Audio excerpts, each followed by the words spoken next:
Bueno, bueno, muy buenas tardes a todas y todos. Ya estamos en la clase hoy de metodología de la investigación jurídica.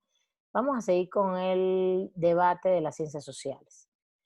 ¿Qué hemos hecho hasta ahora? Hasta ahora hemos trabajado un poquito, hemos trabajado sobre todo para recordar y hacer un recuento rapidito, la epistemología. Y en materia epistemológica no es solo saber su concepto, su diferencia con metodología o como disciplina filosófica, las dos, eh, sino ni sus clasificaciones. Las clasificaciones son muy importantes, pero sobre todo es darte cuenta que evidentemente uno no solo utiliza métodos y procesos, sino que uno también, que la persona cuando investiga se ubica desde ámbitos metodológicos importantes. Y estos ámbitos metodológicos no, es muy probable que no sea uno solo, que no, es muy probable que no sea uno solo, no es un ámbito, ¿cómo decir? No, regularmente uno no usa solo una posición epistémica. Y por eso cuando vimos el resumen de las clasificaciones y eso, todo lo que vimos, yo les dije, entiendan que ven que hay posiciones epistémicas que se van como mezclando, uniendo, que tienen como lo que se llama conexiones, interrelaciones, ¿no? Se interseccionan ellas entre ellas, como es el caso de los racionalistas, como es el caso eh, de un racionalista vinculado, por ejemplo, al idealismo, al subjetivismo, ¿no? En varios aspectos, uno en cómo se origina el conocimiento, pero también cómo lo produces, ¿no? Y al final, qué es lo que obtienes de ese conocimiento, qué tipo de conocimiento tienes. Por ejemplo, en el ámbito, y estoy volviendo un poquito atrás para que vamos a conectar todas las clases, ¿no? Es, por ejemplo, un racionalista, idealista, lo que va siempre a asumir y subjetivista el conocimiento en el origen del sujeto, de la razón, de las ideas, ¿no? Sobre todo de la razón y del sujeto, del sujeto, porque no hay otra persona que construya conocimiento, ¿no? Y después, ¿cómo lo va a construir? Mediante procesos racionales. Y los procesos racionales son muchos, no solo es el lógico aristotélico que vimos en la clase anterior, ¿no? Que es un proceso racionalista, tiene una parte racionalista y también tiene una parte empírica, pero tiene sobre todo la primera parte de observación es más de observación de la realidad, ¿no? Más objetivista, vamos a decirlo así, ¿se acuerdan? Y después lo que hace Aristóteles, sí, en la deducción es un proceso racionalista completamente, el silogismo deductivo, ¿sí? Eso les queda claro, ¿verdad? De hecho, Aristóteles tampoco usa una sola posición epistémica, es un método inductivo-deductivo. Terminamos Aristóteles, ¿verdad? Sí, terminamos, ¿verdad? Sí, sí, ya habíamos visto revolución científica, toda la modernidad, revolución científica, y ya estamos ya en el siglo XIX. Entonces, lo que es importante acá es cómo dice, bueno, ¿qué propone Aristóteles? Pues diferentes posiciones epistémicas de las cuales trabajan los filósofos, pero él mismo, cuando habla del método inductivo-deductivo, está hablando de un proceso en el cual hay primero una noción más bien objetivista, porque tú observas hechos, cosas, eh, y de ahí, incluso el origen del conocimiento es a partir de esa observación, se origina a partir de esa observación de cosas, de hechos, y después haces procesos racionales, ¿no? La clasificación género-especie, llegar a principios y axiomas generales y después hacer deducciones silogísticas. Son procesos racionales ahí. Pero bueno, si ustedes leen a Platón, por ejemplo, van a ver que Platón sí le da mucha fuerza a las ideas, ¿no? Al proceso al sujeto y el sujeto en la construcción de las ideas, incluso las ideas como bastante también con cierta autonomía, etcétera, etcétera. Entonces, lo que quiero decir es que más o menos los autores Los autores nunca usan una sola posición epistémica, pero sí una posición central. Y se lo digo para ustedes, si van a ser autores, y esto les puede servir no solo a la hora de hacer una investigación como la tesis, les puede servir también para hacer una investigación, por ejemplo, como secretarios proyectistas de un juzgado, por ejemplo. Ustedes, si son secretarios proyectistas de un juzgado, tienen que investigar o qué creen que van a hacer en un juzgado. Solamente leer leyes, no, van a tener que investigar, van a tener que investigar. Investigar sobre los hechos, qué es lo que pasa, los documentos, agruparlos, ver otros procesos. Entonces, eso lo vamos a ir viendo en clases más adelante. Estamos todavía en octubre, apenas vamos un mes de clases, hoy justamente. eh, vamos a hacer esta semana más, esta y quizás un poquito la que viene, y ya después vamos a ver ya las posiciones en el derecho, ¿no? Y después vamos a pasar a la parte práctica investigativa. Bueno, entonces, pero ya ahora le estoy dando elementos para que empiecen a pensarlo en la práctica, no vean esto tan alejado de lo que ustedes van a hacer después. Si tú vas a hacer, si tú eres un visitador en la Comisión de Derechos Humanos del DF, tienes que hacer mucha investigación. Vas a tener un protocolo, evidentemente, que tienes que cubrir, ¿no? Para hacer la investigación, que implica un procedimiento interno. Por ejemplo, una de las cosas que vas a hacer inicialmente es ver si realmente hay presuntamente violaciones de derechos humanos.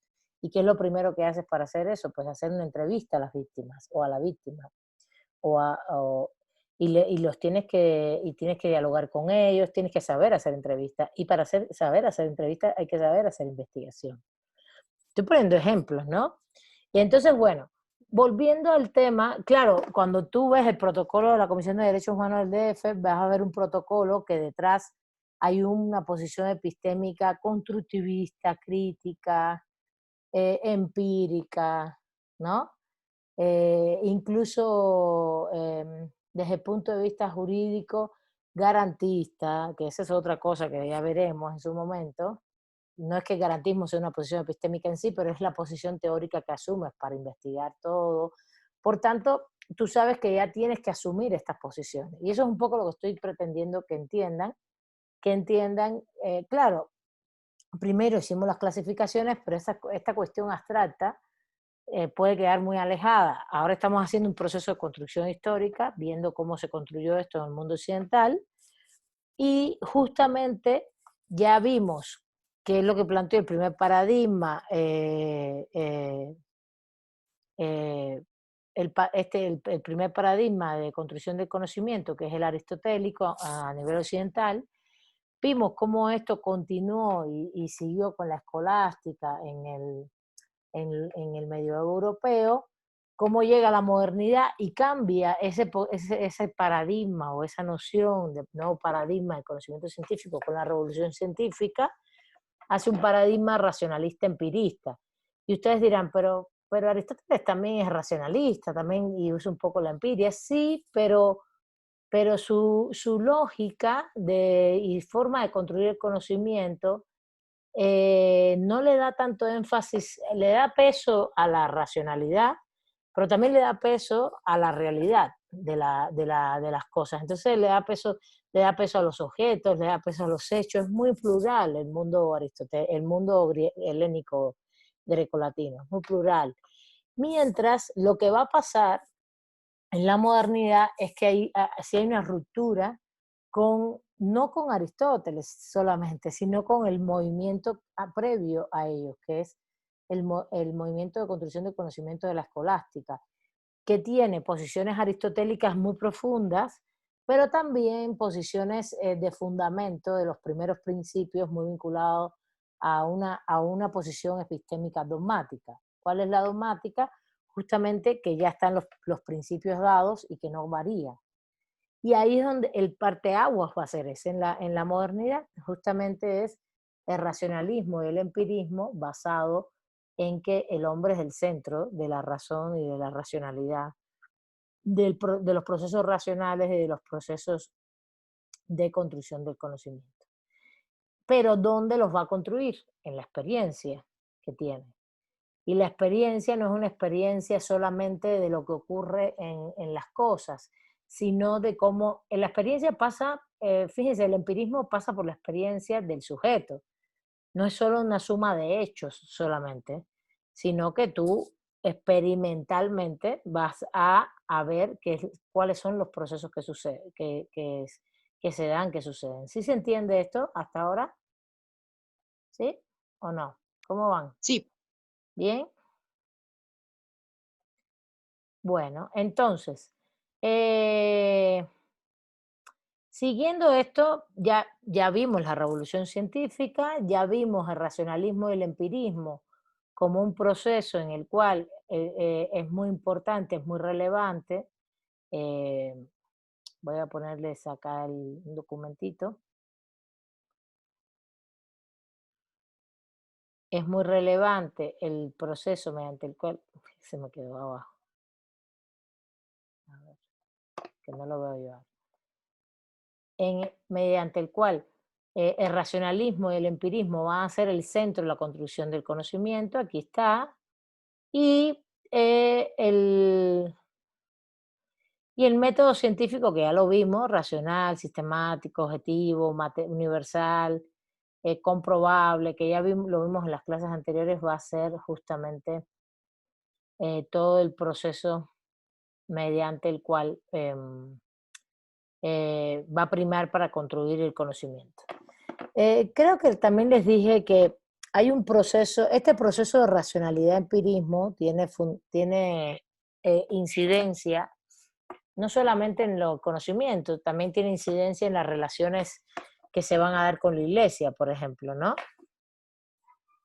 ¿Por qué? Porque la iglesia va a perder peso político, económico, pero también un peso ideológico, peso en el ámbito intelectual de las ideas, al punto que la reforma protestante es todo un cuestionamiento del actuar de la iglesia y también del sentido de la iglesia y de la religión, ¿no? Y entonces lo que hay es una disputa y un posicionamiento acerca de que la iglesia, la religión, debe ser un ámbito privado, el privado no como relaciones privadas, sino la religión debe ser muy personal, muy privada, muy íntima, íntima es la palabra, y que a partir de ahí no debería de ninguna manera eh, abarcar sectores de lo público, que lo público sería lo comunitario. Eso no quiere decir que eso sucedió, ese es un posicionamiento crítico que hay hacia ella, pero eso no quiere decir que eso es lo que plenamente sucedió. En los años 1400, 1500, se quemaron más brujas en la hoguera por la Inquisición que nunca, ¿entiendes? Ni crean, ¿no? El absolutismo fue uno de el Estado absolutista, el régimen absolutista, que es el primer Estado moderno, uno de sus elementos fundamentales de funcionamiento fue el uso de la Inquisición mediante la Iglesia como un mecanismo jurídico de control social. De hecho, la Inquisición no es un tema religioso, es un mecanismo de control social, sobre todo porque al surgir el capitalismo empezó a haber revueltas de grupos, de comunidades, etcétera, al surgir, no, al expandirse, ¿no? Que implicó evidentemente eh, la expansión del capitalismo implicó otro tipo de relaciones y generó siempre resistencias sociales. Hay un texto que creo que ya se los he mencionado, no recuerdo, que se llama Calibán y la bruja, de Silvia Federici, para las personas de ustedes, chicos o chicas, o como se entiendan, se comprendan y se autodefinan. El libro Calibán y la bruja es un libro que hace un recuento de toda esa época, a partir de 1400, 1500, del centro de Europa, sobre todo la zona de que después fue Francia, de Inglaterra, donde eh, se expone de manera muy interesante todas las resistencias de las mujeres a todos los procesos ya de cercamiento. Cercamiento es cercar algo, ¿no? Cercamiento, de cercas, que tuvo que ver con la tierra, donde ya era muy claro el proceso de apropiación privada de la tierra. A ver, no es que los feudales no se apropiaron de la tierra, sí tenían grandes tierras, pero había grandes tierras que eran comunes, habían grandes sectores que eran comunes, que se usaban de manera pública, se usaban por los campesinos, por las comunidades semirurales, y no grandes extensiones, sino los bosques, las aguas. Estoy hablando de los bienes comunes. Y justamente lo que empezó a pasar, e incluso siendo que ese río pasaba por una propiedad de un señor feudal, no había cercas, no había ese proceso de cierre, porque había todavía suficientes recursos naturales como para animales, frutos, etcétera, que podían apropiarse las comunidades de ellas. Y además las comunidades tenían un sentido muy elevado, siempre las comunidades todo tipo de comunidad que está asociada a su vida, a las tierras y a la agricultura, etcétera, tiene un sentido muy elevado de protección del espacio, es decir, de protección del ambiente. Hoy le llamamos protección del ambiente, pero y de esto hay evidencias en 1200, en 1300 en Inglaterra.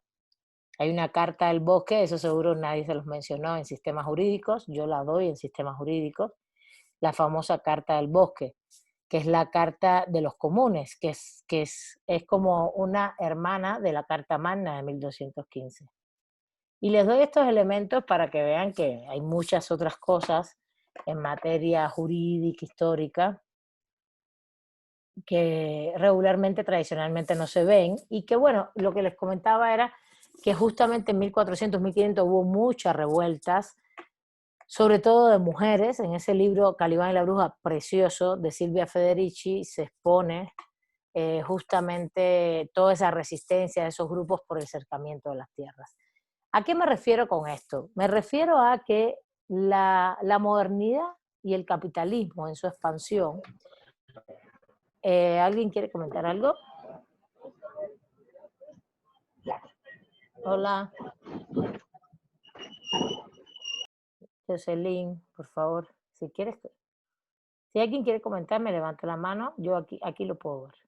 Entonces, en la modernidad no solo es un proceso de cambios de la economía, es un proceso de cambios y del conocimiento, de la percepción de la realidad, que también incide en la percepción de los sujetos políticos y económicos, como es la iglesia, y de los actores que están alrededor de esto.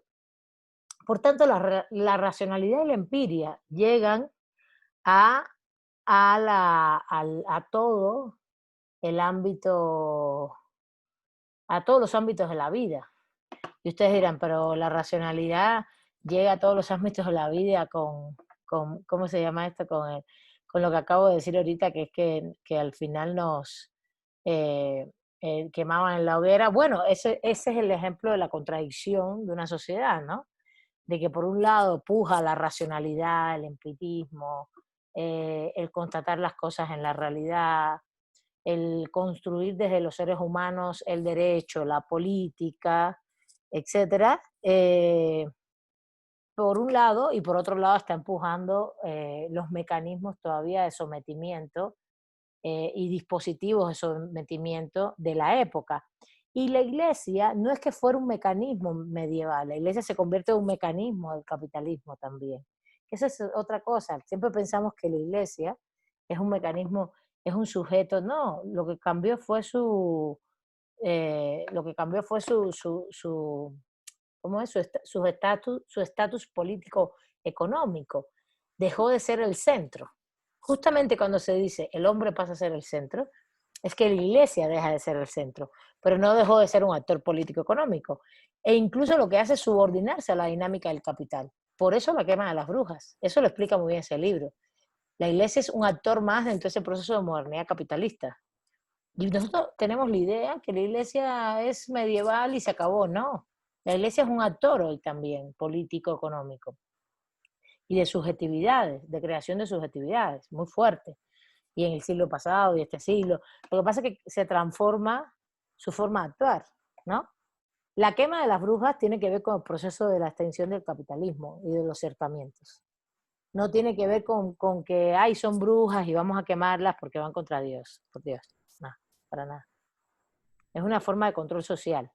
Y es hacia las mujeres sobre todo, fue hacia las mujeres, hacia las personas que también que tenían más conocimiento. Por eso también quisieron quemar a Galileo y a Copérnico, ¿no? Bueno, les hago toda esta historia para que también tengan otros elementos, otros textos, etcétera. Bueno, vamos a... ¿Qué va a pasar después de este proceso del inicio de la modernidad, que es 1500, 1600 y 1700? Pues esto es un proceso de desarrollo de todas las ideas que duraron 200 años. La revolución científica duró el asentamiento 200 años. ¿Está bien? Justamente si ustedes, si nosotros pensamos en quiénes son los científicos y los filósofos de la revolución científica, vas a encontrar sobre todo los científicos desde Copérnico y Galileo, 1500, y después Descartes y hasta Newton, ¿no? Por ejemplo, los científicos, ¿no? 1600 y después 1700. No, no es un proceso de unos añitos, ni mucho menos, es un proceso de transformación eh, de las concepciones, de cómo construir el mundo y de cómo percibir el mundo y de cómo también transformarlo. Y una cosa importante que quiero que les quede también, que por eso también estaba comentando todo esto, es que los seres humanos con estos posicionamientos asumen que pueden controlar la naturaleza. Este es un elemento fundamental de este método científico y de la revolución científica. Es el control, por eso se habla de racionalidad, sistematicidad, objetividad en el conocimiento, porque podemos controlar la naturaleza. Y era lo que ellos querían tener un control de las premisas, de los principios, de todo lo que, de las leyes científicas, recuerden aquí, las leyes científicas, que con las leyes científicas vas a tener un dogma y vas a tener una seguridad de cómo funciona la naturaleza. ¿Se entiende? Esto es muy importante. Y justamente todo lo que van descubriendo en esos 200 años les va dando resultados, ¿no? Van descubriendo y lo descubren por experiencia, por ejemplo, la conquista, al llegar a las Américas, a lo que después fueron las Américas, los europeos, ¿qué es lo que descubren? Pues que la Tierra es redonda, que no es plana, que entonces entonces que la Tierra cambia la concesión, entonces la Tierra no es que gire sobre su propio eje y que el Sol gira alrededor de la Tierra, no, es que la Tierra es la que gira alrededor del Sol. Y eso se vuelven leyes científicas, eso te da seguridad en comportamientos. Y después vas descubriendo el tema de la gravitación universal, después vas descubriendo todas las leyes de la física mecánica. A ver, ¿cuáles son las leyes de la física mecánica? ¿Quién me dice? A ver, física mecánica, para que participen un poquito. Vamos, vamos. A ver, ¿quién se acuerda? Levanten la mano. La física mecánica, puro Newton. La inercia, A ver, un poquito más. No es solamente de eso. eran sus tres leyes, ¿no? De Newton. ¿Cuál es? Dime, ¿qué te acuerdas? ¿Lo vieron en la Ah, prepa, la física sí, mecánica? a toda acción hay una reacción. Por así decirlo, yo golpeo un objeto y devolverá en un mismo eh, porcentaje lo que yo hice. A toda acción hay una reacción, ¿ok? Y esto, fíjate, eso está bien, está muy bien dicho, pero lo puedes ver un poquito más fácil hoy. A ver, Ivonne es la que me está saliendo por acá. Ivonne, no te escuchamos, corazón. Ahora, a ver, dale. A ver, no, ¿Sí me escucha? ahora sí, ahora sí.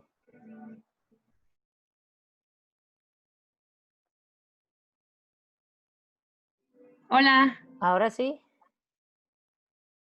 Bueno, la primera ley de Newton que mencionaban dice que un cuerpo solo puede mantenerse en movimiento si se le aplica una fuerza.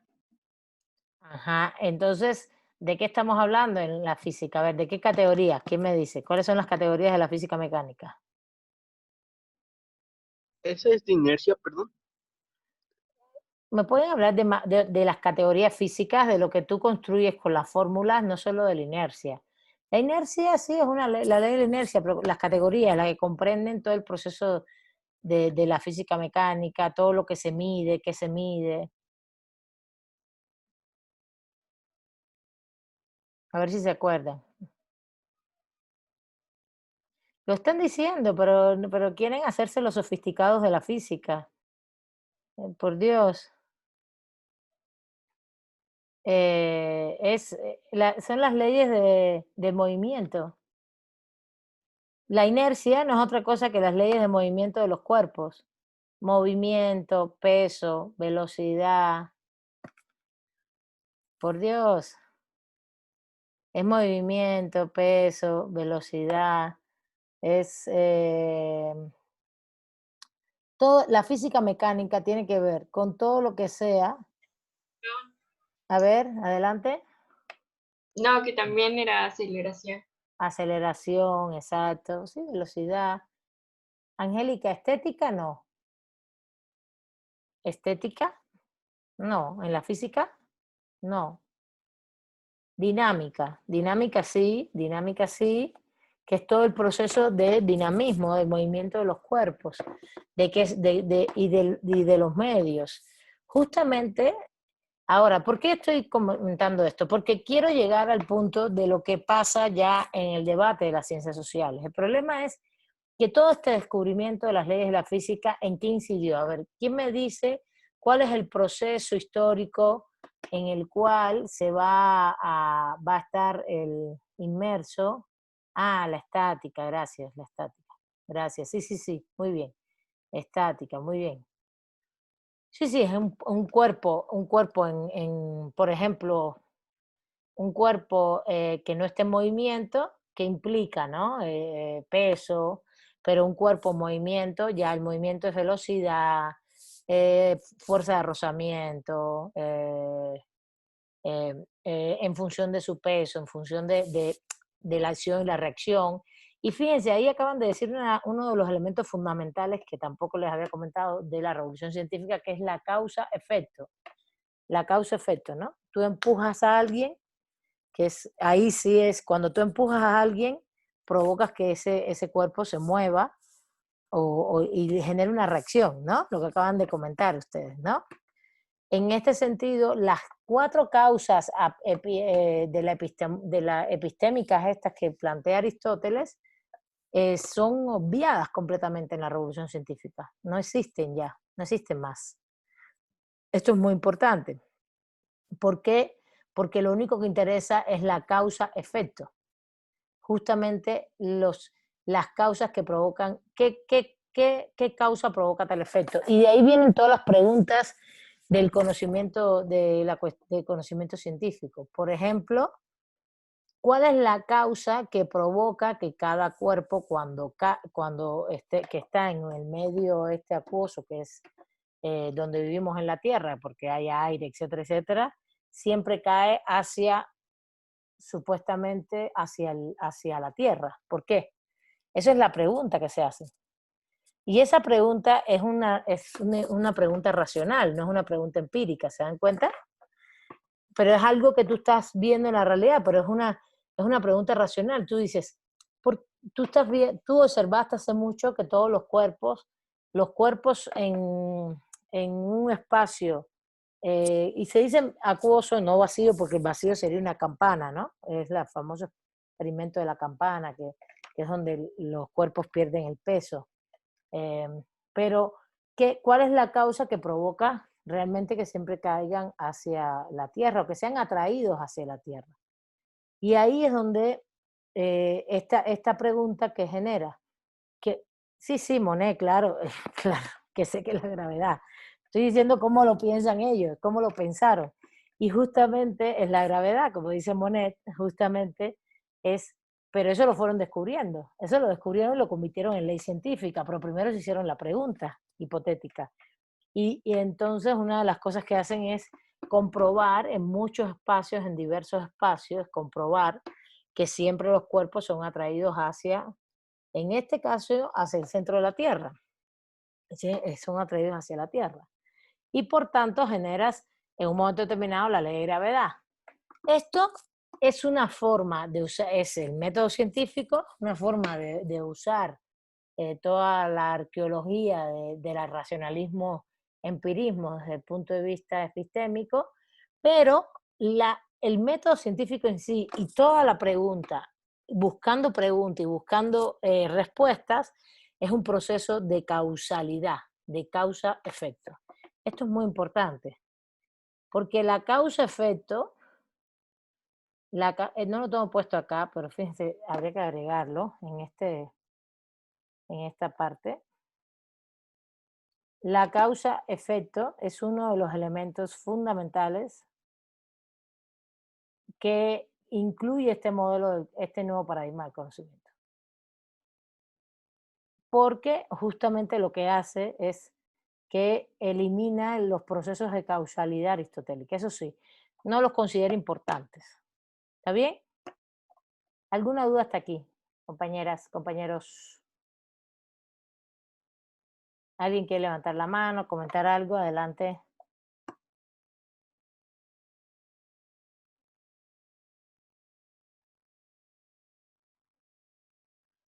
Bueno, vale. Bueno, entonces, ¿qué es lo que va a pasar con todos esos descubrimientos durante esos 200 años?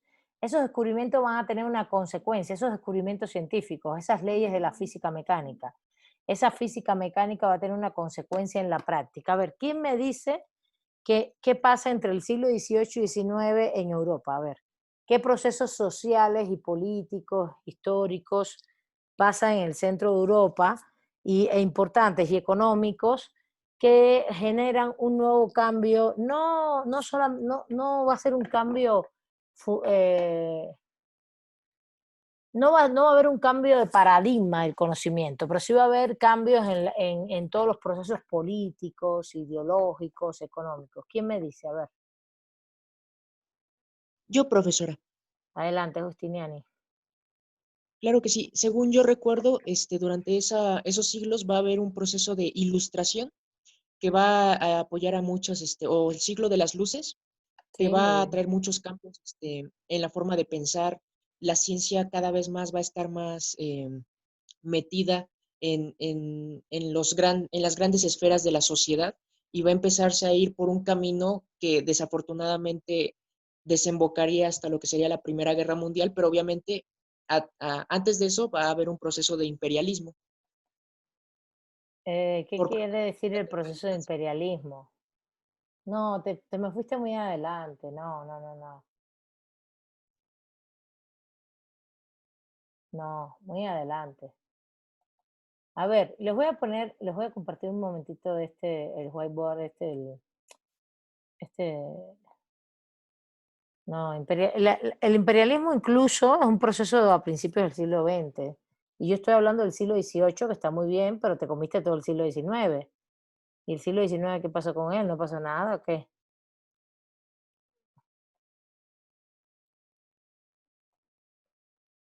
¿No? ¿Ya no vas a hablar o qué? Hola, perdón, es Ah, que no escuché. no, bueno, ¿no escuchaste? A ver, estuvimos acá. Este es el inicio de la revolución científica. Este es el proceso de la revolución científica. Y justamente lo que estoy comentando es que son 200 años. Ya este es un whiteboard, aquí ya no puedo escribir, ¿no? No, ya no puedo. ¿Sí puedo escribir? No, no, ya no puedo escribir. No, no. Es una pena porque me gustaría, se acaban los... A ver, vamos a compartir otro. Pues ni modo. A ver, lo que estoy queriendo decir es que justamente si tienes la revolución científica delante de ti, si ya tuviste 200 años de desarrollo de la revolución científica, 200 años, que son de desarrollo de las ideas científicas, ¿no? Del nuevo paradigma, ¿no?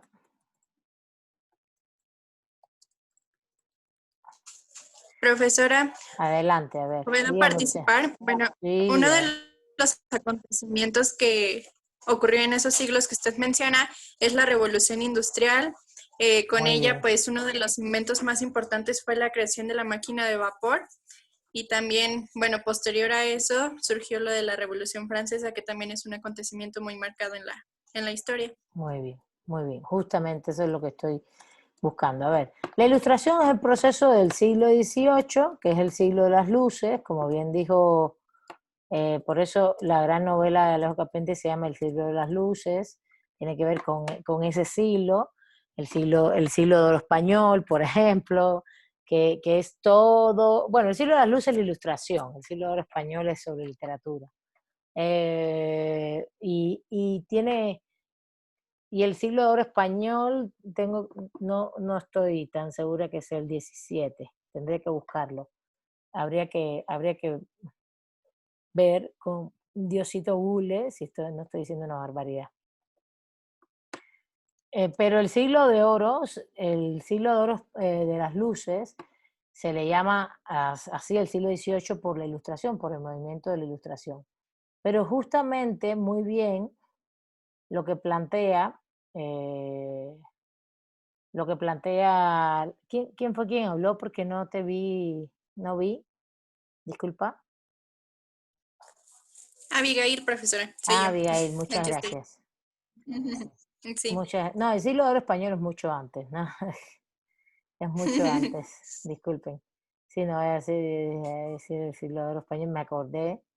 Pero no, el siglo de las luces es el siglo XVIII y tiene que ver en gran medida justamente con la Ilustración, un proceso que es un proceso ideológico, que incluso los ilustrados, ¿quiénes son los ilustrados? Pues toda la filosofía que fue recogiendo esos 200 años y toda la ciencia que fue recogiendo, sobre todo la filosofía política, que fue recogiendo todas esas concepciones entre 1500 y 1700, ¿no? ¿Quiénes son los ilustrados? Los ilustrados influyeron mucho, son franceses, ingleses, pero sobre todo son franceses, e influyeron mucho en ese proceso político después que es la Revolución Francesa. Vamos a poner aquí procesos políticos, vamos a ponerlo así en general, porque son varios. Está la Revolución Francesa, pero hay más, ahorita ustedes me lo van a decir, no vamos a quedarnos solo aquí. Entonces, es un parteaguas que más bien tiene que ver con qué, con que estos 200 años de desarrollo de las ideas científicas, ese proceso de desarrollo del capitalismo con la colonización que implicó acumulación originaria de capital, es decir, acumulación, esto es una mezcla de todo, esto se desarrolla todo en conjunto. No solo hay ideas científicas, pero eso propicia que puedas controlar mejor la naturaleza, ¿no? Control de la naturaleza. ¿Para qué quieres controlar la naturaleza? ¿Para no caerte si bajas y no tirarte por la ventana? ¿O para qué? A ver, ¿para qué el ser humano quiere controlar la naturaleza? A ver, ¿quién me dice? Vamos a pensar un poquito. Para Para poder producir. producir los... No, perdón. Adelante. Es que no estoy viendo si levantan la mano no los veo, disculpen, pero a ver, primero Monet y después el chico, ¿quién era? Arturo, muy bien, Raciel. Pues bueno, en un sentido de globalización o capitalización, la dominación de la naturaleza es a partir de generar capital a través de ellos, es sus recursos, explotarla Muy bien. y eso, generar dinero o capital hacia las Muy- empresas. Y no siempre de la manera más óptima, claro, pero esa es su finalidad. Bueno, empresas, no, todavía no hay empresas acá, apenas. Estamos en el mundo mercantil, básico. Ubícate siempre en la época, ¿no? Pero lo que estás diciendo está bien, ¿no? Pero controlamos la naturaleza para transformarla, muy bien, Monet, para transformarla. Y la transformamos en función de generar materia prima, que es una de las grandes patas del capital, de la relación de capital. Raciel, adelante, ¿qué más? No, bueno, pues más que nada el ser humano busca controlar la naturaleza para poder predecir los fenómenos que se llegan, los fenómenos naturales y para poder controlarlos, ¿no? Y para saber por qué se producen tales fenómenos naturales. Exactamente, la causa-efecto, ¿no? Causa-efecto, estoy de acuerdo contigo, pero detrás, lo que dijo Raciel es muy importante porque fuiste que es el eje de la revolución científica y es el eje del racionalismo empirista, ¿no? Nosotros con la razón podemos controlar la naturaleza, controlar los fenómenos, saber cómo se comporta y a la vez poder incidir en ella. Pero lo que acaba de decir Monet es la razón económica política, justamente. Sobre todo la razón económica, ¿no? El desarrollo del capitalismo. Y justamente el proceso de acumulación originaria es el proceso inicial de la acumulación del capital. ¿Y cuál es el proceso inicial? Justamente el de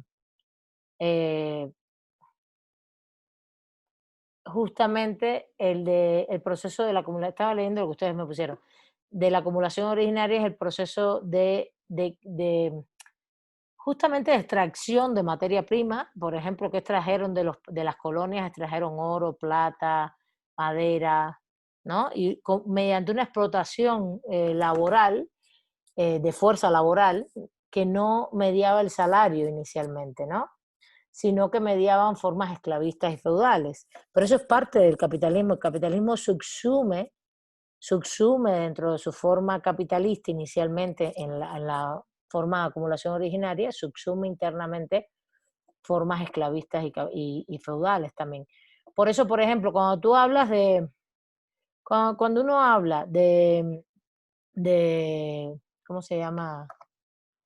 De México, de la conquista de Tenochtitlan, de lo que ocurrió, justamente uno no puede decir, evidentemente esa conquista propició la expansión global del capital, pero y tú no vas a decir que México era feudal en ese momento, porque nunca lo fue.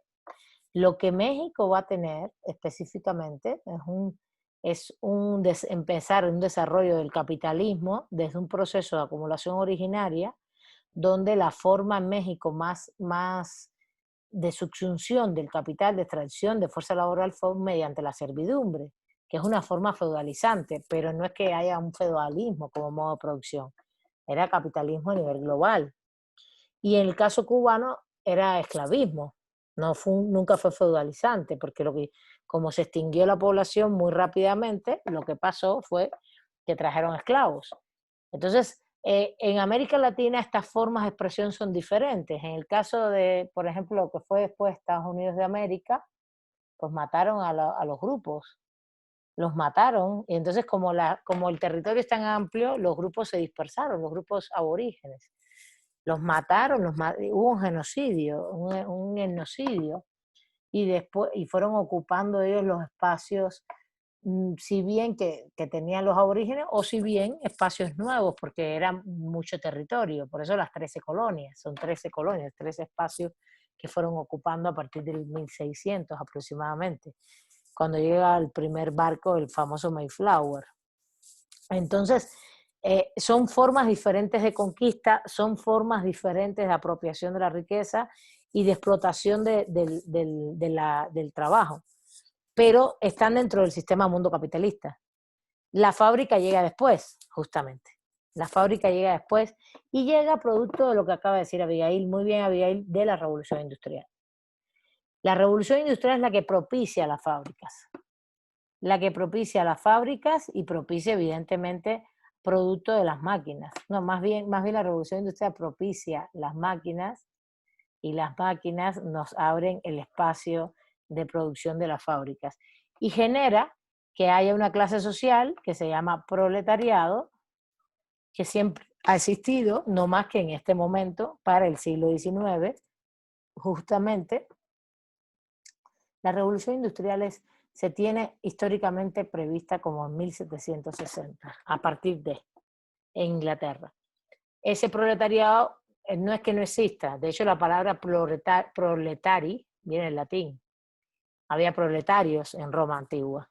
El proletariado lo que pasa es que se vuelve una clase fundamental, porque justamente las personas salen del campo, hay una emigración hacia el sector urbano, muy fuerte hacia las ciudades, buscando trabajo, buscando formas de vida. Porque si no tienes nada, ¿qué tienes? Justamente lo que dice Marx, el obrero no tiene nada, solo su fuerza laboral. Y su fuerza laboral es su corporalidad, por eso hoy hay tantos estudios sobre el cuerpo, y esto es importante, porque lo que tú vendes es tu cuerpo y tu tiempo. ¿Qué vendemos? Vendemos, cuando nosotros hacemos un contrato de trabajo, ¿qué vendes? A ver, dime, ¿qué estás tú ofreciendo? Eso es un contrato. Tú estás ofreciendo, ¿qué ofrecen ustedes en un contrato de trabajo? A ver. ¿Mis A ver. servicios? ¿Y eso cómo se expresa? ¿El conocimiento? El conocimiento, lo que tú sabes, muy bien, lo que sabes, tu creatividad, tu conocimiento, Capacidades intelectuales. tu capacidad, sí, bueno, tu conocimiento, lo que sabes, ¿qué Mi más? tiempo, Tu tiempo, mi tu tiempo, tiempo. tu tiempo, tu tiempo. ¿Y todo eso dónde se expresa? ¿En la nada? ¿Eso anda solo por ahí? ¿Tú lo mandas? ¿O dónde eso se expresa? ¿En tu cuerpo? ¿En un currículum? Ah, sí. No, Justiniani, no manches. No, qué gracioso. En tu corporalidad, porque la gente en tu corporalidad tienes que trasladarte, ir, estar allí, o dedicar horas y horas y horas de tu tiempo, y es tu corporalidad. Entonces, no estamos hablando de sexo servicio, estamos hablando que también era un trabajo, y fue un trabajo toda la vida, ni lo estamos menospreciando, por favor, porque es un trabajo, hay gente que vive de eso. Estoy hablando de la corporalidad viviente que tú sientes, padeces y tienes que destinar tiempo, espacio para realmente, y toda tu intelectualidad, tu esfuerzo. ¿A poco no se cansan cuando tienen que estudiar mucho? Ay, no, nunca me canso. Ah, pues, claro, incluso aunque no hagas ejercicio físico, si tú te pones 14 horas de lectura intensa, hacer resúmenes, nada más resúmenes, no estoy hablando de creación todavía, pues por Dios, terminas agotado o agotada. No sé si lo han hecho alguna vez, pero pues, háganlo para que vean. Entonces, no es un tema solo de ejercicio físico. Y bueno, en aquella época era mucho más físico todavía. Eh, ¿Alguien quiere comer? Sí, Jocelyn, ajá, fuerza física, habilidades, muy bien. Habilidades, sí, habilidades y conocimientos uno tiene. Muy bien, Daniel, también. Eh, eh, y sí, tú ofreces lo que tú sabes y tú después le denominas servicio, pero realmente lo que quiero es que entiendan que la fuerza laboral implica corporalidad, tiempo, racionalidad, creatividad. No implica solamente, no implica una sola cosa. Y es lo único que tiene esa clase proletaria, es lo que vende, porque tienes tu cuerpo y tu libertad de hacer algo, y lo que conoces y lo que sabes hacer, ¿no? Entonces, eso es lo que tú vendes en el mercado. ¿Y por qué lo vendes en el mercado? Así es. Entonces, justamente, como nosotros no somos dueños de medios de producción, sino los dueños van a ser los capitalistas de los medios de producción, de las máquinas.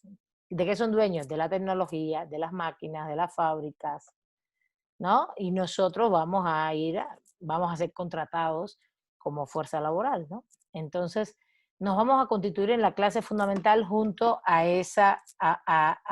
junto a la otra clase, que es la que es antagónica a esta, que es la burguesía, ¿no?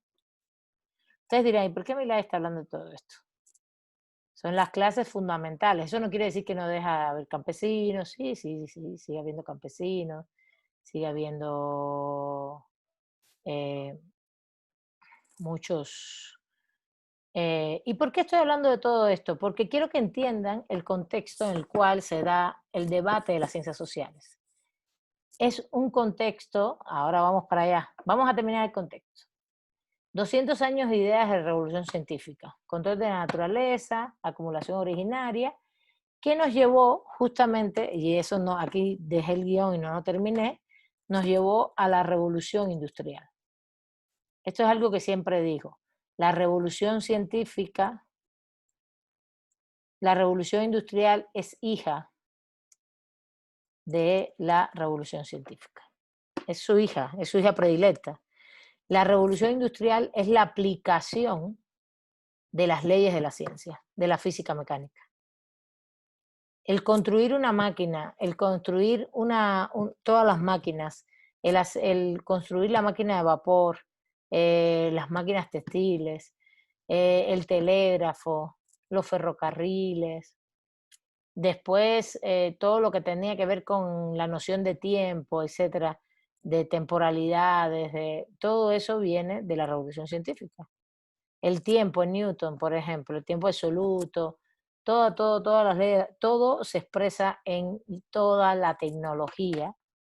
Es tecnología. La revolución industrial generó tecnología, que es justamente la segunda. Fíjate, si la primera pata son los recursos naturales, acumulación originaria, recursos naturales del capitalismo, aquí están, la segunda pata es la tecnología y la tercera, la fuerza laboral. Son las tres patas fundamentales del proletariado, del capital, de la relación social del capital. Y justamente lo que va a pasar, que a todo esto se le une un movimiento de ilustración que está sumergido en todo este proceso, que es el movimiento filosófico-político, porque no es un movimiento solamente de conocimiento, es un movimiento de político, intelectual, muy importante. Tanto es así que tiene un peso muy importante en todos los procesos que se dieron entre el siglo XVIII y el siglo XIX en todo el mundo occidental. Y ahí vamos a los procesos políticos, ¿no? Como bien Abigail mencionó, está la Revolución Francesa, pero está la independencia de los Estados Unidos en 1776, con todo lo que implicó, porque acuérdense que esto, con todo lo que implicó, y las independencias de los países de América Latina, que empezó en 1804 y terminaron en 1898, todo el siglo XIX, ¿no? ¿Quién es el primero que se independiza de América Latina? A ver, ¿quién sabe?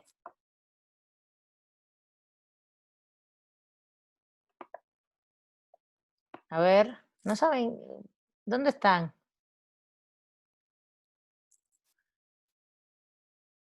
¿Están aquí o no están aquí?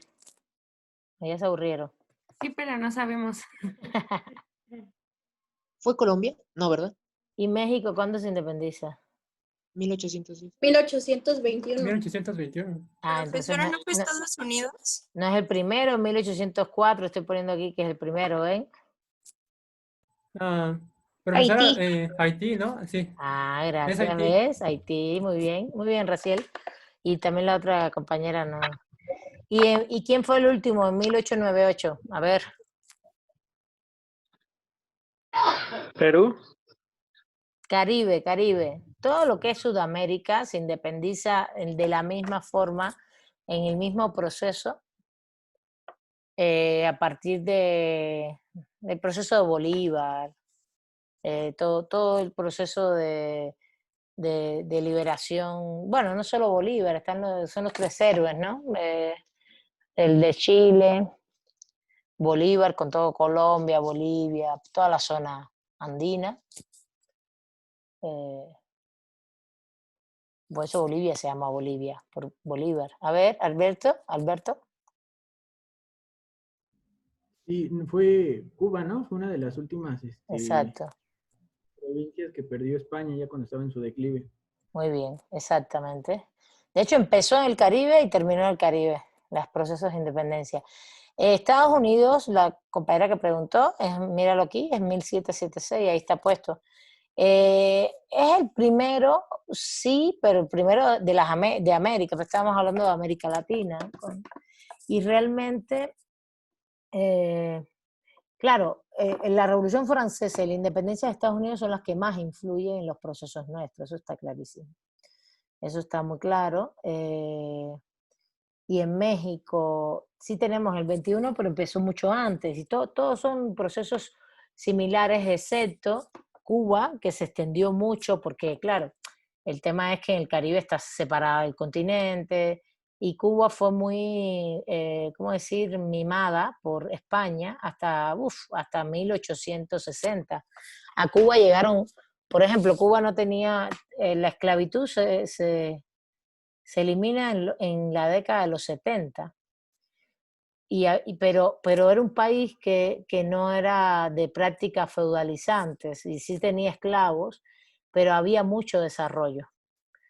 llegaron todas las máquinas, llegó el ferrocarril, llegó todo, llegaba todo antes que el continente. Entonces, el objetivo de ese desarrollo en la isla tiene un objetivo el objetivo del desarrollo en la isla desde la colonia es un objetivo muy claro, es que la colonia se estuviera desarrollada y el nivel de distribución de la riqueza fuera, dentro de la población que había, fuera en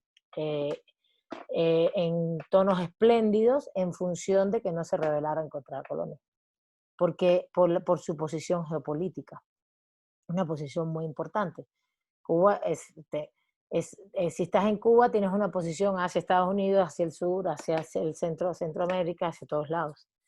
Ese es el tema, ese era el tema. Y por eso incluso en la decadencia lo que como bien dijo Alberto, ya del Imperio Español lo que hacen es, bueno, en Cuba hubo una lucha desde el año 68, no duró los 30 años, duró 10 años primero, después una etapa que separó las luchas de independencia y volvieron después en el año 95 al 98, y los que eran insurgentes cubanos, nosotros no le llamamos así, le llamamos mambises, ustedes le llaman insurgentes, hubo todo un proceso en Cuba donde lo que pasó fue que España negoció Filipinas y la Florida con Estados Unidos, ¿sí? Y Puerto Rico, Cuba, no entraron a la negociación y por eso Puerto Rico hoy sigue siendo una colonia de Estados Unidos. Y Cuba no entró, pero como había un movimiento insurgente, tuvieron que dejarla que se declarara independiente. Ahora lo que hizo Estados Unidos fue intervenir militarmente en Cuba en 1898. Intervino militarmente. ¿Y saben cómo lo hizo? A ver, ¿alguien sabe por qué lo hizo? ¿Cuál fue la razón por la cual intervino militarmente? Hizo explotar un barco de Estados Unidos en las costas cubanas. Un barco que se llamaba, pues se los voy a poner aquí. Si van alguna vez a Nueva York, a la Cubre no, de Maine, me equivoqué, de Maine. Hay en el Central Park hay un monumento inmenso al Maine, se llama, de Maine. Es un barco lleno de marinos estadounidenses y lo hicieron explotar en las costas cubanas. Y dijeron que los españoles los habían agredido y se metieron dentro de la isla. Y ya los insurgentes tenían ganada la guerra contra España. ¿Eso no se les parece a algo? ¿Eso no se les parece al 2001, por ejemplo? Es una técnica vieja. ¿Están ahí o no están atendiendo? ¿Sí están atendiendo? ¿No se les parece Sí. me voy a autoatacar en las Torres Gemelas para después invadir un lugar? Típico. También me recuerda, ay, perdón, profesora, Sí, cuando hizo, bueno, el barco que llevaba petróleo México y también lo hizo creer que el que había sido, pues, el causante de esa explosión, pues, había sido Alemania cuando estaban en guerra. Exactamente. Es típico, es muy típico. Estados Unidos usa esta técnica mucho tiempo y es muy interesante porque tú dices, bueno, pero y justo, por ejemplo, Justiniani, tú que hablas de imperialismo, el primero que habla de imperialismo es de este concepto como una fase del capitalismo diferente, es Lenin, y Lenin pone la guerra hispano-cubano-americana, así se llama, la guerra hispano-cubano-americana, americana por Estados Unidos, hispana por España, lo pone como la primera expresión imperial de Estados Unidos. Es el primer proceso imperial de Estados Unidos. Estados Unidos hasta ese momento había conquistado todo su espacio, había hecho etnocidio, pero ya llevaba 100 años de consolidación de la nación en 1898 y genera un proceso de expansión territorial de intereses hacia América Latina y ahí está está toda la discusión política en el siglo XIX acerca de la doctrina de la fruta madura, que somos nosotros, no solo Cuba, sino toda América Latina el traspatio, América del Sur, el centro, la doctrina de la fruta madura, como Cuba, como que siempre debe estar subordinada a Estados Unidos, y de ahí vienen todos también los problemas de Cuba y sus reacciones y sus sistemas y sus resistencias, ¿no? De todos esos procesos que tienen que ver con su posición geopolítica en el mapa, ¿vale? Bueno, entonces, no es menor este asunto. Estos procesos políticos tienen mucha influencia de la Ilustración, de la noción de republicanismo, de la noción de los derechos humanos, de los derechos como derechos fundamentales, de la cuestión de la ciudadanía, de la discusión de la soberanía, de la conformación del Estado-Nación. Todo esto tiene que ver con el siglo de las luces y el siglo XIX y todos estos procesos. Y ustedes dirán, ¿y eso qué tiene que ver con la ciencia? Pues todo es un conjunto. Esto es un paquete completo, eso no es un paquete que viene por separado. Porque la base, por ejemplo, de los derechos es la razón natural, pero es la razón, es la racionalidad natural, es el naturalismo racionalista. La base de la creación de la república es la construcción racional y empírica de los seres humanos, ¿no? De la construcción de las independencias, son las luchas, pero tienen una base, un fundamento filosófico en la racionalidad, en la naturaleza de los seres humanos, que debemos ser libres, por ejemplo, ¿no? La naturaleza es que seamos libres. Entonces, y todo eso, ¿a partir de qué? De la experiencia, de que los seres humanos nacemos libres, no debemos ser esclavos, no debemos ser siervos. Y de ahí vienen todos los conceptos políticos, ¿no? Ciudadanía, soberanía, etcétera, etcétera. ¿Está bien? ¿Se entiende? ¿Alguna duda hasta ahí? No, profesora, no hay Ninguna ninguna. maestra. Este contexto, ustedes dirán, todo eso, sí, todo este contexto, en este contexto, ¿no ven qué cantidad de conflictos hay? Incluso les puedo poner el ejemplo de Francia. Podemos quedarnos aquí y ir al 99, todo el proceso de la Revolución Francesa. Después, 1814, entra Napoleón y después se destituye a Napoleón. Después, 1830. Después, 1848. Después, 1871. Ustedes dirán, ¿y esos años? Bueno, primero, el periodo napoleónico.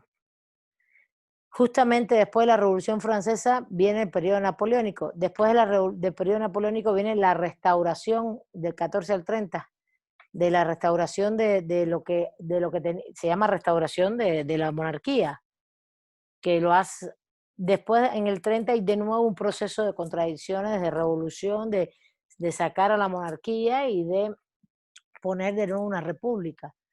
Y del 30 al 48, ¿qué es lo que va a pasar? Que justamente en todo este proceso, en esos 50 años, se va a desarrollar la revolución industrial en Francia. Es decir, se van a abrir las fábricas, se va a desarrollar el proletariado, se va a desarrollar la burguesía. Y el 48, el 30 y el 48 son dos procesos que tienen que ver con factores ya revolucionarios, de expulsión de todo vestigio feudalizante, absolutista, no feudal, es absolutista, pero en el 48 ya es un proceso de contradicciones y de luchas entre la burguesía y el proletariado. Y el 71 es la famosa Comuna de París, que se plantea por Marx que es la primera gran revolución socialista.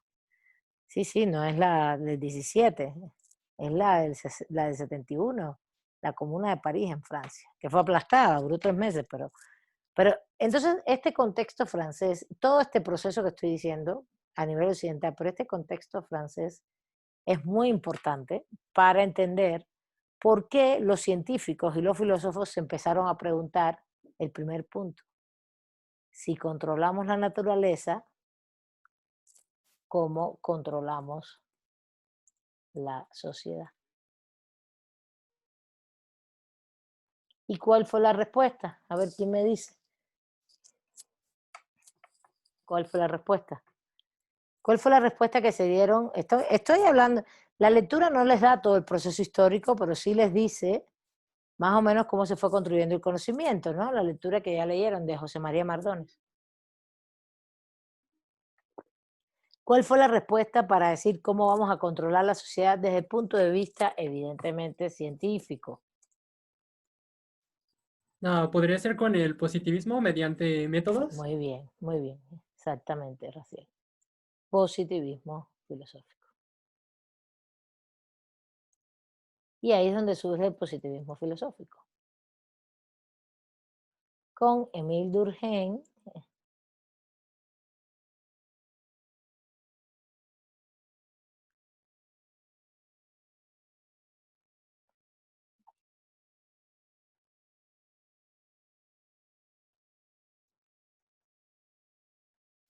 Augusto Comte, por poner Stuart Mill, por ejemplo, en el área económica. Stuart Mill, por supuesto, no es francés, ¿no? John Stuart Mill, de origen inglés.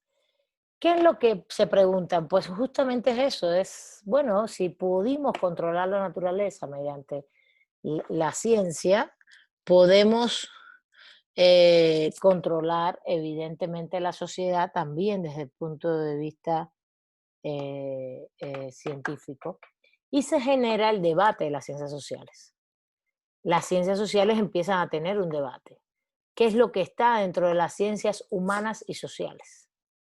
Justamente, ¿cómo podemos estudiar a la sociedad? Ese es el objeto.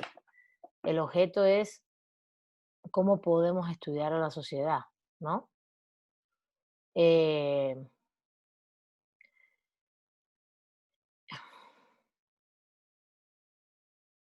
No les voy a dar, no les puedo, la verdad, dar todas las escuelas, ni mucho menos, solo quiero que entiendan qué fue lo que pasó con justamente con cómo surge el debate, cómo empezamos a pensar la construcción de las ciencias sociales, ¿no? ¿Está bien? ¿Alguna duda? ¿Podemos seguir? Sí, Sí. Si alguien quiere comentar algo. Bueno.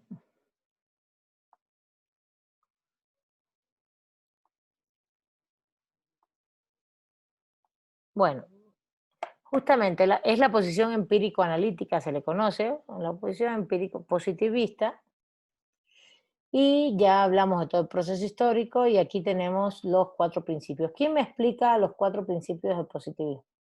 ¿Qué implican esos 4 principios del positivismo? A ver, ¿qué me dice?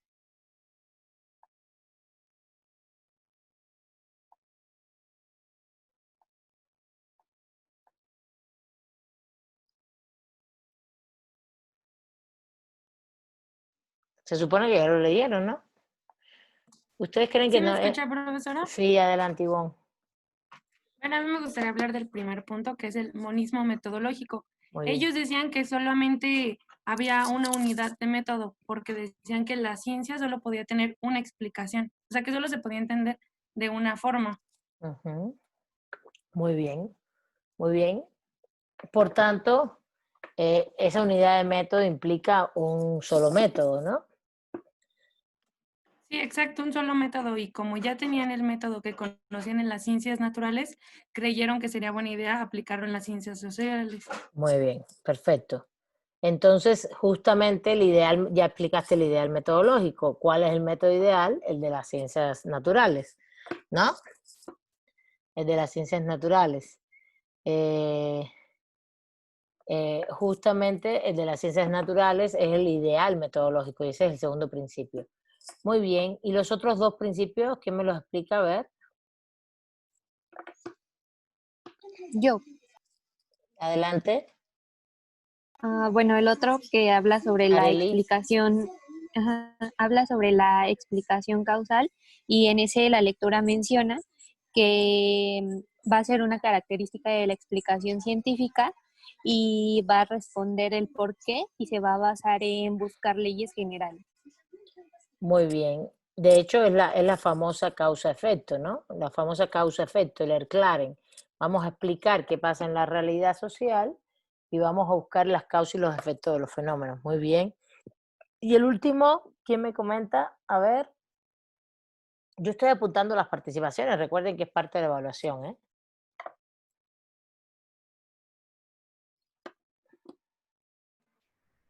Profesora. Sí. Bueno, el último es lo que mencionábamos hace un momento, que es el objetivo, el querer dominar la naturaleza. Pues esa era la finalidad de todo. Muy bien, exactamente. El objetivo es, si tengo control y dominio sobre la naturaleza, pues necesito también control y dominio sobre el otro objeto que estoy estudiando, que es la sociedad. A ver, cuando hablamos de positivismo, y esto es muy relevante, a ver, una pregunta, bueno, no, nada. Cuando hablamos de positivismo, esto es muy relevante, quisiera comentar que evidentemente no estamos hablando de positivismo jurídico, estamos hablando de un posicionamiento epistémico que es empírico completamente, que piensa en el proceso racional empírico de la modernidad, no más que lo está aplicando al objeto sociedad y a los fenómenos sociales, ¿no? Y sus principales exponentes, como ya dije, Stuart Mill, Comte, Émile Durkheim, etc., y muchos positivistas sobre todo del siglo XIX, de esa primera mitad del siglo XIX, vienen muy imbuidos de filósofos previos del siglo XVIII y del siglo XIX. Los filósofos previos, ¿quiénes son? Por ejemplo, si ustedes leen a John Locke es uno de los mayores empiristas que hay. Ustedes lo pueden leer con el Tratado de Gobierno Civil y que la noción republicanista y los derechos naturales y el derecho construido racionalmente, pero también empírico.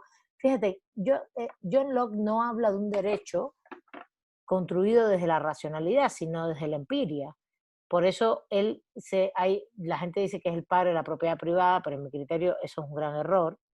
Él lo que está diciendo es las personas trabajan. Y cuando trabajan, por ejemplo, la tierra, ese producto que cosechan de la tierra es de ellos porque lo trabajaron. Eso es muy diferente a hacer una alegoría de la propiedad privada del capital. Esto es ha sido muy fetichizado, John Locke. Fetichizado quiere decir que le han atribuido dichos y cuestiones que no expuso John Locke. John Locke es un republicanista que cree en el trabajo de las personas individualmente y que su aporte de trabajo implicaría una ganancia personal, la personal, pero no que tú tienes que explotar a los demás para trabajar, para tener ganancia, y menos que tienes que cuando trabajas lo debes acumular al punto de explotar a otros o de incluso excluir a otros. No, él no habla de eso. Pero él da las características de esa propiedad, que bueno, si tú en un momento determinado cosechas la tierra, es tu producto. Y sí tiene la característica de exclusión, porque lo cosechaste tú, es tuya. Y de ahí se le ha puesto como padre la propiedad privada, pero no, es un gran republicanista. Republicanista es pensar la cosa pública y también defensor de los derechos, pero esos derechos son construidos empíricamente para John Locke. Es un tipo que es muy interesante su construcción empírica. Y, por ejemplo, si lees a Rousseau, que también es un gran republicanista, pero que está pensando todo el tiempo en una construcción política de soberanía popular, desde el contrato popular. También, acuérdense que John Locke también construye un contrato social, pero entre las personas, ¿no? Entre los iguales. Y Rousseau también, pero ellos exponen diferentes tipos de contrato social, de cómo tomamos los acuerdos. Para Rousseau, por ejemplo, la propiedad es un mal, porque realmente, si John Locke dice la propiedad existe y es así, y se vuelve excluyente, para Rousseau dice sí, pero también se vuelve acumulativa, pero Rousseau está 100 años después, ese es el tema, está viendo 100 años después lo que pasó. 100 años finales mediados de 1700 y John Locke está en 1600. Entonces dice, cuando Rousseau dice eso, dice sí, pero es acumulativa y genera explotación, por eso hay que limitarla. Y están debatiendo desde la empiria, pero también Rousseau habla todo el tiempo de derechos, la libertad, el hombre, el derecho a la vida, todo esto de manera una construcción racional empírica. ¿Vale? Entonces, todo este racionalismo, empirismo y todo este proceso, todo el positivismo filosófico no es un hijo de la nada, es un hijo de todo el contexto histórico, pero también de todas esas ideas racionalistas, empiristas, que se construyeron en los 200 años previos. Y no solamente de la revolución científica y la industrial, sino también de toda la parte filosófica, política. ¿Se entiende? ¿Está bien? Por tanto, que no es que no es que quieran hacerlo porque lo quieren hacer, es lógico que surgiera el positivismo filosófico. ¿Está bien? ¿Alguna duda? ¿Sí? Entienden el positivismo filosófico, entienden la noción de la idea, es un proceso racional empírico que va a estudiar la sociedad y es tener una confianza plena en la racionalidad y en la experiencia para estudiar la sociedad. Es tener una confianza plena y entonces, una vez que tengamos esas leyes, podemos saber las causas y los efectos y podemos controlar cualquier problema social. Y ahí volvemos nuevamente al famoso decursal que les puse de Francia, ¿no? Todos los años, en todo el siglo, hubo una serie de contradicciones sociales. Tuvieron un siglo vamos a decir, en guerra interna. Fue una guerra ese siglo XIX interna en Francia. Entonces es lógico para ellos que intenten ver cómo se puede de una manera más factible tener las causas y consecuencias de la sociedad, los fenómenos sociales para realmente llevar a cabo un proceso de control, pero a la vez de paz, de convivencia, porque tampoco el objetivo era el control por el control, sino de paz y de convivencia. Ahora, la pregunta es, ¿ustedes creen que podemos llegar a leyes científicas sociales mediante esta forma, este método, este proceso? ¿Podemos llegar a leyes científicas sociales? A ver, ¿qué me dicen?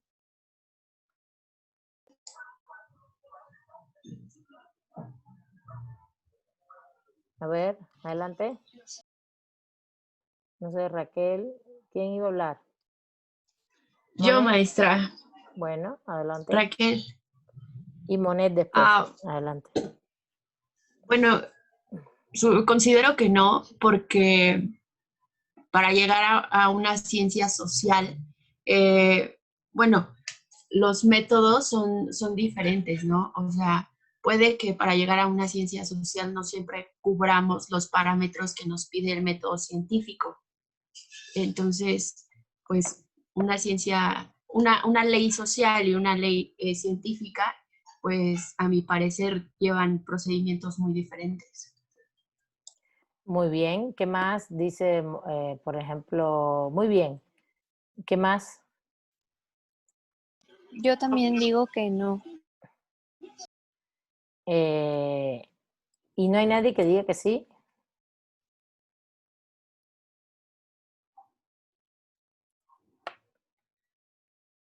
A ver, ¿no? Yo creo también que no, porque las ciencias sociales, bueno, en sí la sociedad siempre está en como constante evolución y siento que las ciencias científicas, las ciencias naturales son más exactas. Ok, muy bien. Han puesto en la palestra varios elementos, ¿eh? Por ejemplo, estoy apuntando quiénes están participando hoy esperen un momentito. Por ejemplo, hay un hecho, es clarísimo. A ver, hay varios. Waris, adelante, disculpen, no lo había visto. Después Luis Eduardo y después Dalía. Sí, bueno, yo también creo que no es posible porque entre las sociedades va a haber siempre una diferencia en el contexto, puede ser económico, ubicación geográfica, además de que cada sociedad va a ir cambiando a diferente, bueno, en diferente momento y van a ser cambios muy distintos, entonces no se podrá llegar a establecer un conocimiento científico que pueda ser universal y que también va a tener que cambiar necesariamente. Muy bien. ¿Qué más? A ver. Muy bien, Waris. Luis Eduardo, a ver qué más quieren aportar. Todo lo que han dicho está bien, ¿eh? ¿Sí, sí me escucha, profesora? Sí, sí, sí te escucho. Ok. Bueno, yo creo que tal vez sí, por un punto que me parece relevante. Por ejemplo, en el área del derecho penal está metiéndose mucho el tema de la neurociencia, y la neurociencia va como que dirigida a determinados químicos que influyen en el comportamiento humano. Entonces, a lo mejor ahí hay un área de oportunidad que tal vez sí podría haber ir en tendencia a ver un método científico aplicado a lo social, independientemente de que la sociedad vaya cambiando o vaya en constante movimiento. Muy bien, muy bien. Entonces, a ver, ¿tú consideras que sí? Porque puede haber aplicaciones de las ciencias naturales a las ciencias sociales. Sí, es correcto. A ver, pero fíjate, ahí más bien es el uso de las ciencias naturales o el uso de experimentos científicos, de cuestiones científicas que puedan colaborarse con las ciencias sociales. En ese punto es un punto interesante porque no es que es mentira. Aunque no entendí muy bien el ejemplo con penal, de qué se está usando la neuropsicología.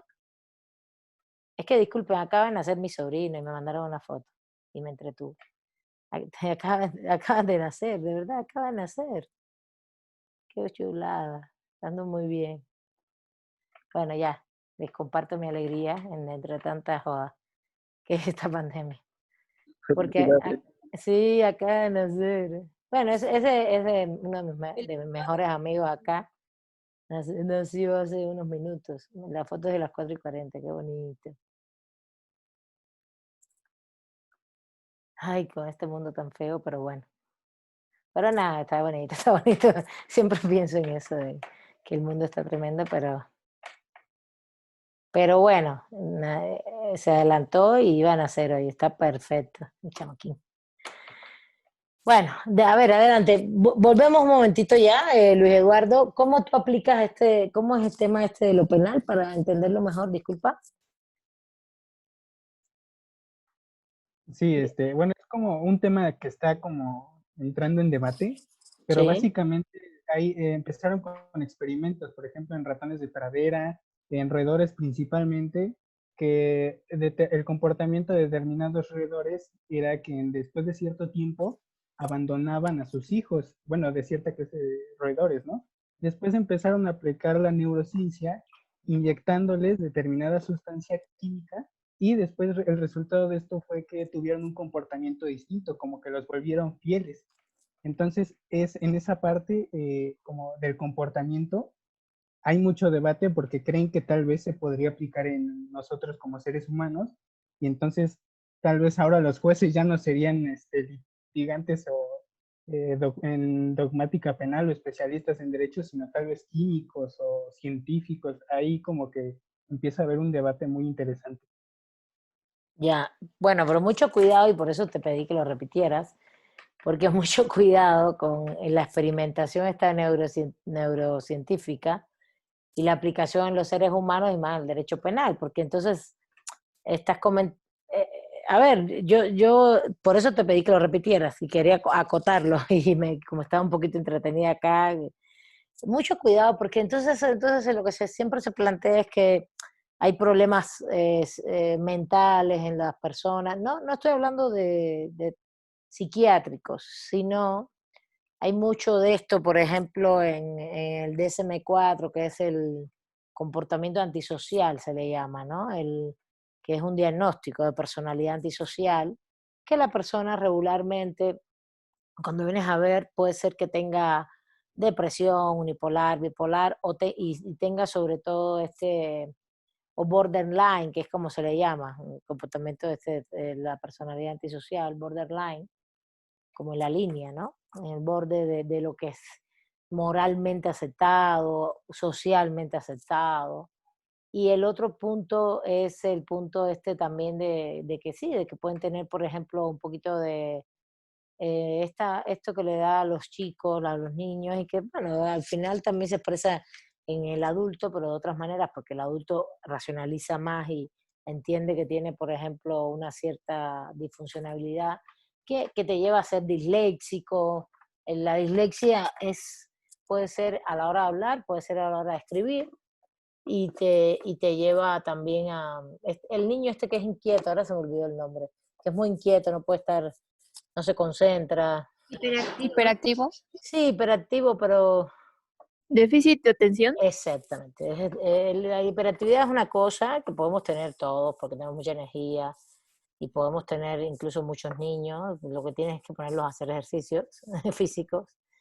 Pero está el déficit de atención. El déficit de atención tiene una cierta hiperactividad, pero está vinculado también a que no se puede concentrar. Entonces, por ejemplo, no puede terminar un juego, no puede dibujar, un ratito sí, pero después se va.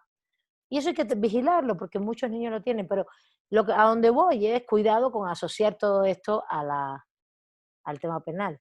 Ese es el punto que tengo. Mucho cuidado, porque es un posicionamiento muy delicado, es un posicionamiento discriminatorio. Desde el punto de vista jurídico es discriminatorio. Desde el punto de vista psicosocial, es de mucho cuidado porque puede haber muchas personas que no tengan ningún trastorno y también cometer ilícitos y delitos. Y tercero, ha sido un método de control social este posicionamiento. ¿Cómo te controlan socialmente? Eso lo dice Foucault en todas sus teorías. El control social es mediante la escuela, mediante la psiquiatría, mediante las prisiones, todo el derecho, mediante todo el sector escolarizado, todo el sistema de escuelas y mediante todo el... Por favor, ¿pueden apagar sus micrófonos? Hola. Mediante todo el sistema escolarizado, todo el sistema de penitenciario, todo lo que implica el sistema penitenciario, todo, tribunales, todo el sistema jurídico penal. Y mediante todo el sistema de salud vinculado al ámbito, sobre todo psiquiátrico, psicológico. Eso no quiere decir que no haya trastornos, y eso no quiere decir que no puede ser una persona que comete un ilícito y tenga un trastorno, pero bueno, por eso tomé atención. A ver, estamos en el positivismo. Pero el punto que pones, Luis Eduardo, en la mesa es cómo puede haber interrelación interdisciplinaria, cómo puede haber relaciones interdisciplinarias y nos puede servir. Pero de ahí a llegar a una ley científica, acabo de hacer una argumentación donde tú no puedes asumir, una ley científica diría que toda la persona déficit de atención regularmente podría llegar a ser un delincuente, o llegaría a ser un delincuente. No, y la palabra es horrible, un infractor de la norma a cometer delitos, vamos a decirlo así. Delincuente, no usen nunca esa palabra, disculpe. No, que es discriminadora. ¿Sí se entiende? Y eso me lo cuestiono un poco, ¿hasta qué punto eso es así? ¿No? A ver, le voy a poner la palabra a Dalia, a Estefanía, después a Jessica, todos ustedes van a hablar, y hasta Yair. Cierro con Yair para ya cerrar la clase. Primero Estefanía. Yo les voy dando la palabra. Sí, profesora. Gracias. Yo considero que las leyes sociales no podrían llegar a ser científicas en el sentido de que el conocimiento que está hecho a base de las ciencias sociales pareciera tener una carga más subjetiva que lo que propone las diversas ciencias como las naturales o las exactas. En ese sentido, podría ser difícil concretizar que dichas leyes sociales puedan tener esa apariencia. Muy bien. Han hablado de particularismos, han hablado del objeto social cambiante, dinámico, muy bien, de que cambia, que ahora todo lo que tú mencionaste. A ver, ¿quién más? ¿Quién sigue? Jessica. Bueno, es que, ¿sí me escucha? Sí. Sí se escucha. Sí. Es que, por ejemplo, yo considero que no se puede, o sea, que no es lo mismo porque en las ciencias naturales se podría decir que siempre que pase un fenómeno, el resultado va a ser el mismo. Entonces puedes aplicarle ese método porque siempre vas a obtener ese resultado. En cambio, en las ciencias sociales no, porque a pesar de que se presente el mismo fenómeno, el comportamiento del ser humano es impredecible, entonces no va a tener ese mismo resultado. Entonces, aunque trates de aplicar un método, no te va a resultar de la misma manera en diferentes sociedades. Entonces yo siento que no. Que el objeto social es cambiante, ¿no? Es cambiante, y nunca el resultado es el mismo, los contextos son diferentes. Muy bien, a ver, muy bien. Stephanie González. Bueno, yo creo que igual no se podría, pero sí se apoya mucho de esto, como en la metodología cuantitativa, que es lo que estábamos viendo, se observa como al fenómeno social y en base a eso, pues podemos sacar estadísticas, podemos hacer una investigación sobre eso. Eso es lo que yo creería. Está muy bien, Jocelyn, ¿no? No, Stephanie fue la que habló ahora, ¿vale? Eso está muy bien porque, claro, una de las cosas que se han ido construyendo es que sí hay determinadas formas de medición de cosas, pero eso no implica que eso sea una ley. Fíjate, la metodología no es una ley, porque no es un resultado, la metodología es un proceso, y ese proceso sí se puede aplicar, y estoy de acuerdo contigo en que si se aplica de determinadas maneras, siempre te va a dar un resultado certero, pero no te va a dar nunca el mismo resultado. Mucho cuidado, esa es la diferencia. La diferencia es que nunca va a dar el mismo resultado. Te va a dar, y lo que te puede dar son patrones de conducta, después vamos a irlo viendo. A ver, Jocelyn, ¿ya hablaste, Jocelyn? Sí. Los que hablaron, bajen la No. mano. Ah, bueno, adelante, mi amor. Sí, pues retomando esto, habíamos comentado, más bien usted ya comentó que lo que se encuentran con la investigación son patrones y es muy difícil atribuirle al ser humano como especie que sea siempre igual, porque ya lo habían comentado igual, tiene patrones, pero dependientes de su historia, de su contexto, de su vida, de su experiencia, que no lo hacen predecible a una ley natural. Y sí se pueden apoyar porque el ser humano es multifacético, se compone de muchos elementos, de su entorno principalmente, pero de eso a enfocar una ciencia social desde la perspectiva natural es como reducirnos completamente a suposiciones predecibles. Estoy de acuerdo, estoy muy de acuerdo, muy bien. Daniel y Yair. Profesor, yo nada más quería saber si tiene relación con el imperativo categórico de Kant. Es que lo leí hace un año y más o menos no lo comprendí muy bien, se me dificultó mucho, pero algo así hablaba de esto y creo que planteaba valores universales, pero Sí, no lo recuerdo muy bien. sí, plantea valores universales, pero justo, a ver, Daniel, si quiere lo vemos en la otra clase porque quedan 7 minutos y no, eso hay que dedicarle un tiempito para explicarlo. A ver, yo tengo acá, vamos a terminar este puntito, ¿vale? Arely Rodríguez y Yair primero y después Arely. Sí, profesora, gracias. Con lo que comentaba mi compañero, nada más quería poner el ejemplo de que en la preparatoria vimos estudios que se realizaban a personas que incurrían en delitos, por ejemplo, asesinatos o en este tipo de delitos, y se les hacía un estudio en el aspecto de su cráneo, sus facciones, su cabeza, y llegaban a la conclusión de que, por ejemplo, algunos, bueno, la mayoría de asesinos así tenían pliegues en su nuca, o tenían ciertos aspectos No, físicos, ¿no? bueno, Creo no, que bueno. era de Cesare Lombroso, ¿no? Algo así Claro, era. pero estás hablando del siglo XIX, corazón. Sí, pero No, no, estoy diciendo que eso es incorrecto, o sea, eso ya quedó desfasado. Ese es un menos ejemplo de lo mal. que se llegó a pensar de que sí se podían aplicar, pero de Sí, sí. que al final de cuentas, pues es errónea esa idea porque pues no todas las personas que tienen estos aspectos tienen esas cualidades asesinas o de que no tienen sentimientos. Y nada más lo quería poner como un ejemplo relacionado con el derecho penal y Es terrible, esa es toda las. esa es toda la criminología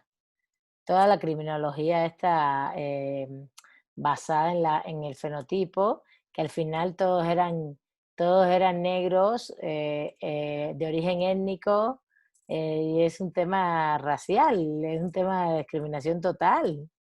Era horrible. Incluso hay unas discusiones muy interesantes. César Lombroso fue el final del siglo XIX, que da toda su cátedra de criminología, y cuando tú lo lees todo eso, tú dices, Dios santo, racista. Y tiene mucho fundamento en que el racismo surge en el siglo XIX. El racismo no surge cuando nos conquistaron. Cuando nos conquistan hay un proceso de interacción del otro, de identidad. Uno se cree en una cosa, otro se cree en otras cosas, pero no tiene nada que ver con el color de la piel, ni mucho menos. Eso se fue construyendo posteriormente. Y el tema de la raza, del color de la piel y del fenotipo es una construcción del siglo XIX, después de la Revolución Francesa. Eso está muy estudiado. No es la conquista, justamente está basado en un proceso de explotación de género y clase y raza, pero no es la conquista la que genera una interacción de que yo soy español o yo soy europeo, pero sobre todo de identidad, yo soy hijo de Dios. Esa es la primera identidad. Y ustedes no son hijos de Dios, que es la famosa controversia de Bartolomé Las Casas y Ginés Sepúlveda. No sé si la conocen. Muy bonita la controversia de Valladolid, exacto, que implica una discusión sobre si tienes alma o no y la vinculación a Dios, pero no el color de la piel, nada tiene que ver con el color de la piel. Fíjense, y todo esto se fue fomentando mucho después. Y es el proceso de raza, de racialización de las sociedades, es un proceso discriminatorio y de clase, de condición de clase, de explotación. Yo necesito racializarte, disminuirte para estar por encima de ti. Sobre todo porque ya eres ciudadano, todos somos aparentemente iguales, bueno, tenemos que buscar una forma de decir que esta gente no son iguales a nosotros. Y así fue. Es muy interesante. Y eso que explicó Yair, justamente en la prepa, que les dieron las teorías lombrosianas, son teorías hoy penadas por la ley, de hecho, porque son discriminatorias. Arely, contigo cerramos, corazón.